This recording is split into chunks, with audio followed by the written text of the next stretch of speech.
Dans cet épisode d'Hypnopod, le podcast sur l'hypnose des hypnosciences.fr, Laurent Bertin reçoit à nouveau Jordan Véro pour discuter de la notion de recadrage.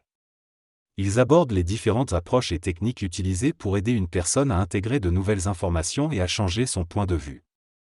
Ils soulignent également l'importance du changement et de l'autonomie du client dans le processus thérapeutique. L'épisode propose des points de vue différents sur la pratique de l'hypnose et du questionnement, permettant aux auditeurs de trouver leur propre style. Il prévoit de revenir sur le sujet du changement dans de futurs podcasts. Le recadrage est défini comme le fait de donner une nouvelle interprétation à une situation, en modifiant le cadre dans lequel elle est perçue.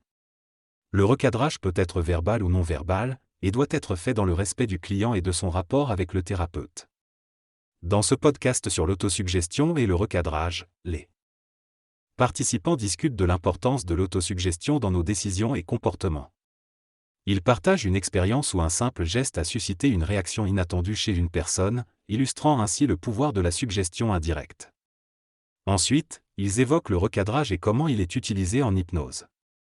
L'un des participants explique que le recadrage peut limiter les possibilités et l'imaginaire de la personne, et propose plutôt d'explorer l'imaginaire de la personne telle qu'elle l'interprète. Il souligne ainsi l'importance de ne pas imposer de cadre restreint, mais de laisser la personne explorer ses propres limites. Ils abordent également la différence entre le contenu et la structure dans l'approche de l'hypnose, insistant sur l'idée que la personne doit être active dans le processus plutôt que passive. Dans cette discussion, les participants partagent leurs expériences en hypnose et discutent de l'importance du recadrage dans la pratique. Certains estiment qu'il est essentiel de poser son propre cadre et de recadrer si nécessaire, tandis que d'autres pensent que cela peut être limitant et nuire à la liberté du sujet. Ils reconnaissent que parfois, les praticiens transmettent leurs propres peurs et qu'il est important de se questionner sur ce qui vient de soi et ce qui a été enseigné. L'un des participants souligne que le recadrage peut potentiellement diminuer le rapport avec le sujet, mais qu'il peut être utile si le rapport est déjà solide. L'autre participant observe qu'il préfère plutôt suivre l'autre et considère cela comme un recadrage en soi. Il illustre cela avec un exemple où il évite de recadrer une personne qui dit ne pas pouvoir changer, préférant plutôt valider ses sentiments et éviter de renforcer les jugements négatifs envers soi-même. Dans cette discussion, il est question de la difficulté de changer et de la question du recadrage en accompagnement thérapeutique. L'intervenant note que forcer le changement ne fonctionne pas et qu'il est plus efficace d'explorer où en est la personne et de la laisser trouver en elle-même les ressources pour changer. Il souligne également l'importance de se poser la question du pourquoi on dit quelque chose et pour qui on le dit. Il estime que les véritables recadrages qui génèrent du changement sont ceux que la personne se fait elle-même, par auto-référencement. Il insiste sur le fait que le recadrage doit venir de la personne elle-même pour être efficace. Lors d'une discussion sur le recadrage et la génération de ruptures, les interlocuteurs évoquent le fait que certains recadrages peuvent être perçus comme condescendants ou gênants.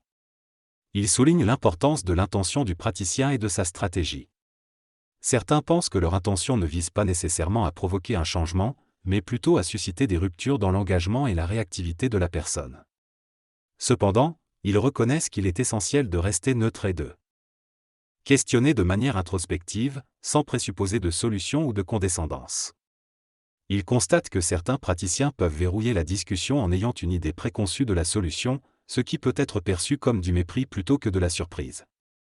Pour éviter cela, ils privilégient le questionnement et tentent de gommer toute condescendance dans leur approche. Ils reconnaissent également que chercher un recadrage optimal peut placer le praticien dans une position de sachant et peut être gênant pour lui et pour la personne en face. Ils estiment donc que le questionnement est plus pertinent que les recadrages trop directs. Le recadrage sur les valeurs consiste à ramener à l'intérieur de soi les valeurs que l'on prétend privilégier pour les autres.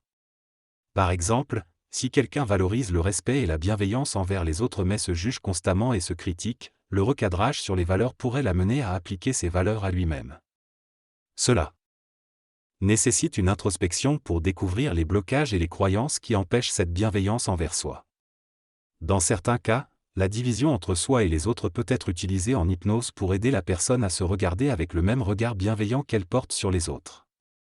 Cependant, le recadrage sur les valeurs ne vise pas nécessairement à provoquer un changement, mais plutôt à responsabiliser la personne et à explorer les obstacles qui l'empêchent d'appliquer ses valeurs à elle-même. Dans cet extrait, les intervenants parlent d'une situation où une cliente est en proie à une relation toxique. L'un d'eux utilise l'hypnose pour aider la cliente à explorer ses pensées et ses émotions. Il découvre qu'il y a une partie d'elle qui est attachée à son partenaire malgré les mauvais traitements, tandis qu'une autre partie reconnaît la nécessité de partir. Plutôt que de simplement recadrer la situation en conseillant à la cliente de quitter son partenaire, il l'écoute et lui pose des questions pour l'aider à prendre conscience de ses propres actions et de ses tentatives pour changer la relation. Cette approche vise à permettre à la cliente de tirer ses propres conclusions et de trouver ses propres solutions, plutôt que de lui imposer un recadrage ou des conseils prédéterminés.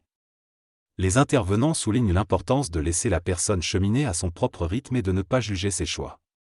Le recadrage en hypnose consiste à ne pas juger l'autre et à l'aider à trouver de nouvelles interprétations et perspectives. Il s'agit de mettre en lumière toutes les pièces du puzzle que le client apporte et de l'aider à les agencer selon ses propres besoins. Le praticien doit adopter une posture de non-jugement et respecter le rythme et la vitesse de changement de la personne. Le recadrage peut être basé sur l'observation des incongruences entre le verbal et le non-verbal, permettant ainsi à la personne de s'auto-recadrer. Cette approche peut varier selon les praticiens, mais dans tous les cas, il est important de bien observer le client et de s'adapter à ses besoins. Dans cette discussion, les intervenants abordent le sujet de la recherche de solutions en thérapie. Ils soulignent l'importance de se détacher de l'idée d'avoir des protocoles et des réponses toutes faites, et de se concentrer plutôt sur l'observation et l'écoute attentive de la personne en face de nous. Plutôt que de chercher à comprendre et à trouver des solutions, il est préférable de rechercher des espaces de liberté et de se focaliser sur ce qui n'est pas vu. En se mettant pleinement à l'écoute de l'autre, sans chercher à savoir quoi faire, on peut observer davantage et voir des choses auxquelles on n'aurait pas prêté attention autrement. Les intervenants soulignent aussi l'importance de l'échange et de l'engagement mutuel entre le praticien et la personne en thérapie, où les réactions de chacun influencent l'autre. Ils concluent en invitant les auditeurs à poser des questions ou à suggérer des thèmes à aborder dans les prochains épisodes.